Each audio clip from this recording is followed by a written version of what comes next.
নমস্কাৰ বন্ধুসকল, আজি বহুত দিনৰ মূৰত এটা ভিডিঅ' লৈ আহিছোঁ আপোনালোকলৈ। আজি আপোনালোকক লৈ যাব বিচাৰিছোঁ কলিকতাৰ হাওৰা ৰেলৱে ষ্টেচনৰ পৰা আমাৰ উৰিষ্যাৰ পুৰীলৈ বন্দে ভাৰত এক্সপ্ৰেছৰ যোগেদি। এই যাত্ৰাটোৰ বাবে আমি বৰ আগ্ৰহেৰে বাট চাই আছিলোঁ। বন্দে ভাৰত এক্সপ্ৰেছখন ইতিমধ্যে সকলোৰে মুখে মুখে ভাৰতৰ এখন আকৰ্ষণীয় ৰেল। সেই ৰেলখনত উঠাৰ এই যাত্ৰাটো আপোনালোকৰ লগত আমি ভগাই ল'ব বিচাৰিছোঁ। বলক পলম নকৰি আজিৰ এই বন্দে ভাৰত ৰেলৰ যাত্ৰাটো আৰম্ভ কৰোঁ। হৰ হৰ মহাদেৱ। আমাৰ ট্ৰেইনখন হাওৰাৰ পৰা 6 বজাত আছিলে পুৱা, যদিও আমি 4:45 কলিকতাৰ হোটেলত ৰেডি হৈ পেলাই ওলাই আহিছোঁ। আৰু এই হাওৰা ব্ৰিজৰ তলত আপোনালোকে যে দেখিছে এইখন বিৰাট ডাঙৰ এখন সতেজ ফুলৰ বজাৰ। ৰাতিপুৱা 4টা চাৰে 4টা বজাৰ পৰা এই বজাৰখন আৰম্ভ হয়। বহুত ডাঙৰ এখন বজাৰ। আমি এনেকুৱা এখন বজাৰ সতেজ ফুলৰ ইয়াত আছে বুলি কল্পনাই কৰিব পৰা নাছিলোঁ। প্ৰতিদিনে পুৱা হাওৰা ব্ৰিজত এই বজাৰখন বহে। এয়া আমি হাওৰা ৰেল ষ্টেচন পালোহি, ভাৰতৰ অন্যতম এটা বিশাল ৰেলৱে ষ্টেচন। আমি দেৱালীৰ সময়ত গৈছিলোঁ কাৰণে ৰেল ষ্টেচনটো চাওক, ইমান সুন্দৰকৈ সজাই থোৱা আছে।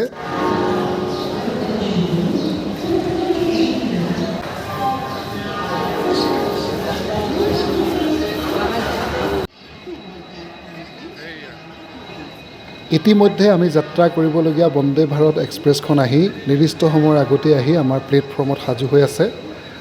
নিৰ্দিষ্ট সময়তকৈ সোনকালে আহিছে আৰু 10 মিনিট সময় আছে আমি যাবলৈ।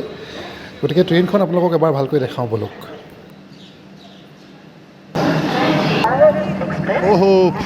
ফাইনেলি ইমান পিছত আছিলে নহয় আমাৰ ছিটকেইটা। আমাৰ কোচটো C4টো মানে বহুত পিছত আছে, ইমান পিছত আছে। আমি আমাৰ পাইলট কোচটো চাই লওঁ বলক, যিটো পাইলট কোচ।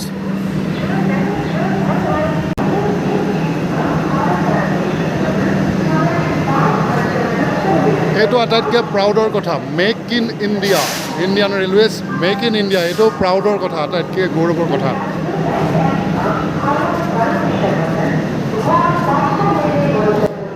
ৱাও, একদম প্লেনৰ পাইলটৰ নিচিনা আছে আৰু ভাই।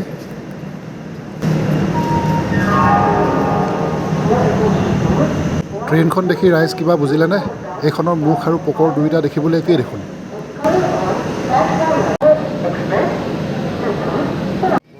বলক এইবাৰ ভিতৰখন অকণমান দেখাওঁ আপোনালোকক। এই যে দৰ্জাবোৰ দেখিছে, এই দৰ্জাবোৰ অট'মেটিক চেঞ্চৰ থকা।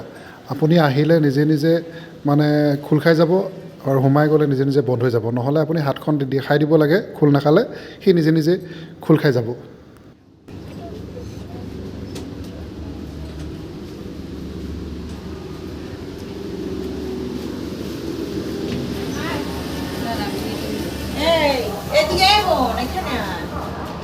এইটো হ'ল ট্ৰেইনখনৰ টয়লেট। বৰ সুন্দৰ, চাফ চিকুণ, অত্যাধুনিক সুবিধাযুক্ত, প্ৰায় ফ্লাইটৰ ৱাছৰুমবোৰৰ নিচিনাই কিন্তু দেই। ফ্লাইটৰ টয়লেটতকৈ মানে ৱাছৰুমতকৈ এইটো খালি অলপ ডাঙৰ।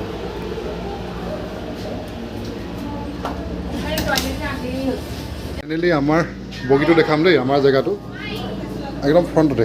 1 2 3 4 1 2 3 4 5 6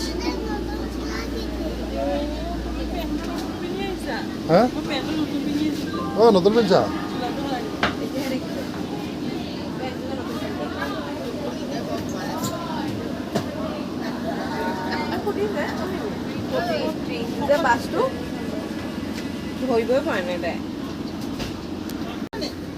লাহেকৈ আমাৰ ট্ৰেইনখন যাবলৈ আৰম্ভ কৰিছে আৰু আমি মাত্ৰ 6 ঘণ্টাৰ ভিতৰতে পুৰী পামগৈ।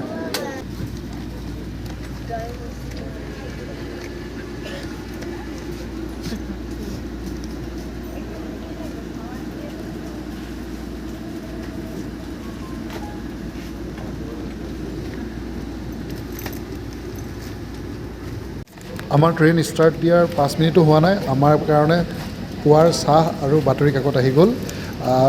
ট্ৰেইনৰ টিকেট কৰোঁতে এইখিনি সুবিধাৰ কথা আপোনাক সোধে, আপুনি চাহ ব্ৰেকফাষ্ট এইখিনি ল'বনে? এইটো আপোনাৰ ইচ্ছাৰ কথা। আমি লৈছিলোঁ, ল'লে যিটো খৰচ হয়, নল'লে তাতকৈ অলপ খৰচটো কম হয়। পৰাপক্ষত আপোনালোকে খাদ্যটো ইয়াত অৰ্ডাৰ দি দিব টিকেটৰ লগতে, নহ'লে ইয়াত যদি আপুনি কিবা কিনি খাবলৈ হয় আপোনাৰ খৰচটো বহুত বেছি পৰিব। তাৰপিছতে আমাৰ ব্ৰেকফাষ্ট আহি গ'ল। আমি এটা চুগাৰ ফ্ৰী ব্ৰেকফাষ্টো লৈছিলোঁ। চুগাৰ ফ্ৰী ব্ৰেকফাষ্টটো 5 মিনিট দেৰিকৈ দিয়ে বাকীখিনিতকৈ। এতিয়া অলৰেডি দিছে, আমাৰ আহি গ'ল এয়া। কি আছে চাইছোঁ। ইয়াতে কি আছে জানো, দেখাম ৰ'ব এইকেইটা পেকেটত। এইটো এটা কেক দিছে, এইটো আচাৰ, জাম মিক্স জাম, নিমখ, salt, tomato ketchup, butter, cutlet দিছে, ফ্ৰেঞ্চ ফ্ৰাই দিছে, আৰু লগত এইটো কি গাজৰৰ টুকুৰা হৈছে। কাটলেট, ফ্ৰেঞ্চ ফ্ৰাই, গাজৰ, মানে ধুনীয়া এটা ব্ৰেকফাষ্ট দিছে এওঁলোকে। চুগাৰ ফ্ৰীটো কি দিয়ে জানো, মাক সুধিব লাগিব চুগাৰ ফ্ৰীটো কি দিয়ে। সেয়া চুগাৰ ফ্ৰী আহি গ'ল।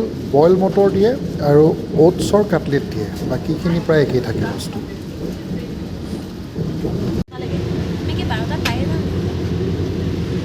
এতিয়া 8:30 বাজিছে। ব্ৰেকফাষ্ট কৰিলোঁ, চাহ খালোঁ, খোৱা চোৱা চব শেষ হৈ থাকিলে আৰু খাবলৈ নাই। পামগৈ 12:30। আৰু একাপ কফি দিম বুলি কৈছে। কফি 15 টকা ল'ব, খাব লাগিব 11 বজাত। এতিয়া 12:30লৈকে 8:30 বজাব, 4 ঘণ্টা আৰু আমি আহিব এতিয়া বহি থাকা।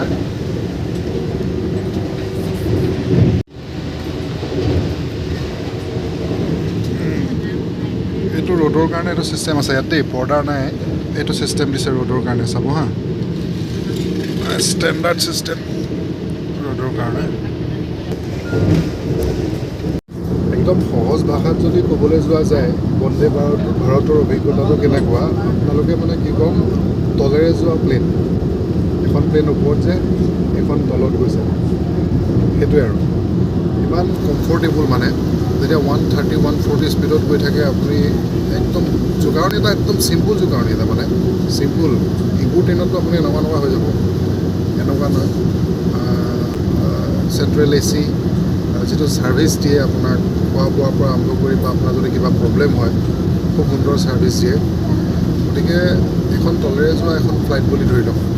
আৰু আটাইতকৈ ডাঙৰ কথা, ইয়াত আপুনি ভাৰতৰ যিকোনো ট্ৰেইন, মই অৱশ্যে সকলোতে উঠা নাই, কিন্তু যিমানখিনি ট্ৰেইনত উঠিছোঁ, AC 2 টায়াৰে হওক, 3 টায়াৰে হওক, এই যে চানা লাগিব নেকি, বাদাম লাগিব নেকি, আন্দা লাগিব নেকি, বইল এগ, ডাল, ঝালমুড়ি, এনেকুৱা এটা মানে পৰিৱেশ নাই ইয়াত, একেবাৰে নাই। সেইটো শুনিবলৈহে আপুনি কষ্ট পাব, সেইটোহে শুনিব নাপায় ইয়াত। বাকী সাংঘাতিক মজা। এইখন কাগজত ট্ৰেইনখনৰ বিষয়ে ব্ৰিফলি লিখা আছে। আপুনি যাওঁতে আমি যে আহিছোঁ চকেটো, Howrah, Kharagpur, BLS, BS, JK, Cuttack, Bhubaneswar, এইকেইটা গম পালোঁ। বাকী 1, 2, 3, 4, 5, 6, 7, মাত্ৰ 7টা ষ্টেচনত ৰখায়। যাওঁতে আপোনাক কি দিব, morning T, coffee with biscuit and breakfast. এইটো যোৱাৰ আৰু একেখন ট্ৰেইনে আপোনাৰ হেৰিয়াৰ পৰা ঘূৰি আহে, পুৰীৰ পৰা আহোঁতে আছক ক'ত ৰখায় সেইটো দিছে আপোনাক। 1, 2, 3, 4, মাত্ৰ 4টাতহে ৰখায় আহোঁতে। ভুৱনেশ্বৰ ৰখায়, CTC কটক। বাকী KUR আৰু JJKR কেইটা নাজানো। আপোনাক লাঞ্চটো দিব। দেখিছে ন, একেবাৰে একদম প্লেইনখনৰ নিচিনাকৈ। এওঁ যে আহি আছে, এওঁ একো ছাৰ্ভ কৰে, যেনেকৈ এয়াৰ হোষ্টেছ থাকে। এইগৰাকী আছে, আৰু এজন আছে, সেই দুজনে আচলতে আমাক খাদ্য বস্তুৰ পৰা আৰম্ভ কৰি বাকীখিনি ছাৰ্ভ কৰে। বন্দে ভাৰতত আপোনালোকে কেনিবা যাওঁ বুলি ক'লে, ভাৰতৰ যিখিনি জেগাত চলে, আপোনালোকে ইক্সিগো হওক, কনফাৰ্ম টিকেট হওক, এনেকুৱা ধৰণৰ জেগাৰ পৰা আপুনি ঘৰতে বহি টিকেট কৰিব পাৰিব। কৈছোঁৱে, খোৱা বোৱাটো ইনক্লুড ল'লে চাৰ্জটো বেছি হয়, অন্যথা আপোনাৰ দামটো কম হ'ব। আৰু সাংঘাতিক চফা, প্ৰতি মুহূৰ্ততে ইয়াত চাফাই কৰ্মচাৰী আহিয়ে থাকে। ইয়াত দেখিছেনে, চাফা কৰিয়ে থাকে তেওঁলোকে।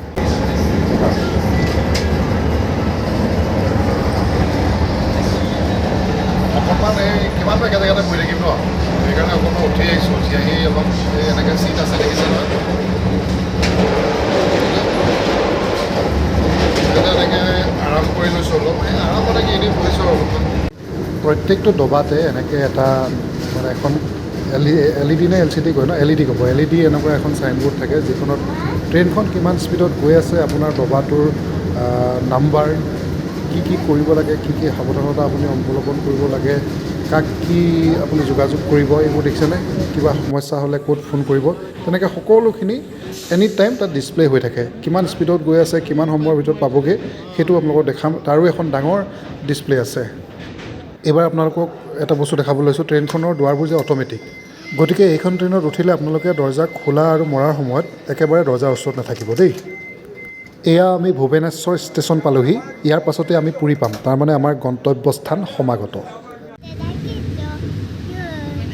আমাৰ ছোৱালী নিজৰ ভাৱনাত বিভোৰ।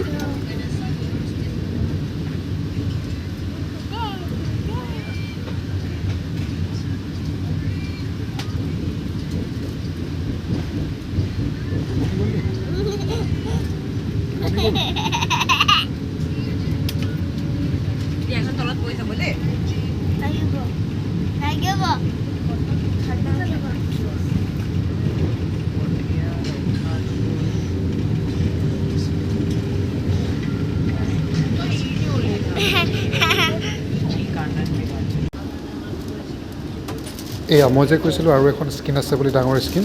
এয়া চাওক, এইখনত আপুনি ক'ত পালেহি আৰু কিমান দূৰ আছে আপোনাৰ ষ্টেচনলৈ সেয়া দেখাই থাকে। এয়া চাওক, পুৰী, আৰু মাত্ৰ 31 কিলোমিটাৰ আছে পুৰীলৈ। এয়া আমি লাহে লাহে পুৰী ষ্টেচনত সোমাইছোঁ। বহুত দিনৰ পৰা বন্দে ভাৰত এক্সপ্ৰেছখন যেতিয়া ভাৰতত লঞ্চ কৰিছিলে তেতিয়াৰ পৰাই এইখনত উঠা এটা হেঁপাহ আছিলে, আৰু গোটেই পৰিয়ালটো লৈ যে একেলগে এনেদৰে উঠিবলৈ সুবিধা পালোঁ সেয়া ভগৱানৰ ওচৰত আমি কৃতজ্ঞ। মোৰ প্ৰভু মহাদেৱ আৰু জগন্নাথ মহাপ্ৰভুৰ আশীৰ্বাদত আমি এনেদৰে পুৰীলৈ আহিবলৈ পাইছোঁ। এতিয়া লাহেকৈ পুৰীৰ ভিডিঅ' দিম, ভিডিঅ'বোৰ দিয়া দুদিনমান দেৰি হৈছে, গতিকে আশা কৰিছোঁ আপোনালোকে যদি এই ভিডিঅ'টো চাই ভাল পালে ভিডিঅ'টো শ্বেয়াৰ কৰিবলৈ একেবাৰে নাপাহৰিব, আৰু অনাগত সময়ত আহিবলগীয়া ভিডিঅ'সমূহ চাব বুলি আশা ৰাখি আপোনালোক আটাইৰে মংগল কামনা কৰি আজিলৈ আহিছোঁ। ধন্যবাদেৰে জয় আই অসম, হৰ হৰ মহাদেৱ, জয় জগন্নাথ।